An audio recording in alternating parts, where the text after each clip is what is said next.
अस्सलामुअलैकुम दोस्तों साइंस की नज़र में तदफीन के एक दिन बाद यानी ठीक 24 घंटे के बाद इंसान की आंतों में ऐसे कीड़ों का गरवा सरगर्मे अमल हो जाता है जो मुर्दे के पाहाना के रास्ते से निकलना शुरू हो जाता है। साथ नाकाबिले बर्दाश्त बदबू फैलना शुरू करता है जो कि दरअसल अपने हम पेशा कीड़ों को दावत देते हैं। ये ऐलान होते ही बिच्छू और तमाम कीड़े मकोड़े इंसान के जिस्म की तरफ हरकत करना शुरू कर देते हैं और इंसान का गोश्त खाना शुरू कर देते हैं। तदफीन के 3 दिन बाद सबसे पहले नाक की हालत तब्दील होना शुरू हो जाती है। 6 दिन बाद नाखून गिरना शुरू हो जाते हैं और 9 दिन के बाद बाल गिरना शुरू हो जाते हैं। इंसान के जिस्म पर कोई बाल बाकी नहीं रहता और इंसान का पेट फूलना शुरू हो जाता है। 17 दिन बाद पेट फट जाता है और दीगर अज्जा बाहर आना शुरू हो जाते हैं। 60 दिन बाद मुर्दे के जिस्म से सारा गोश्त खत्म हो जाता है। इंसान के जिस्म पर बोटी का एक टुकड़ा बाकी नहीं रहता।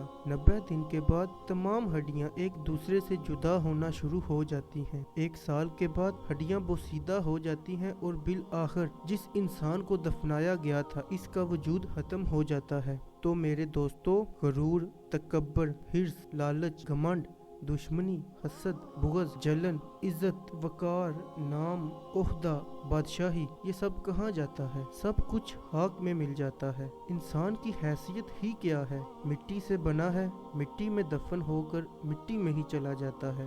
5 या 6 फुट का इंसान कब्र में जाकर बेनामो निशान हो जाता है। दुनिया में अकड़ कर चलने वाला, अपने आप को ताकतवर समझने वाला, दूसरों को हकीर समझने वाला, दुनिया पर हुकूमत करने वाला कब्र में आते ही इसकी हैसियत सिर्फ मिट्टी रह जाती है। लिहाजा इंसान को अपनी अबदी और हमेशा जिंदगी को खूबसूरत और पुरसुकून बनाने के लिए हर लम्हा फिक्र करनी चाहिए। हर नेक अमल और इबादत में इखलास पैदा करना चाहिए और खात्मा बिल खैर की दुआ करनी चाहिए। अल्लाह ताला मुझे और आप सबको अमल की तौफीक अता फरमाए और हमारा खात्मा ईमान पर करे और मरते वक्त कलमा तैयबा नसीब करे। आमीन।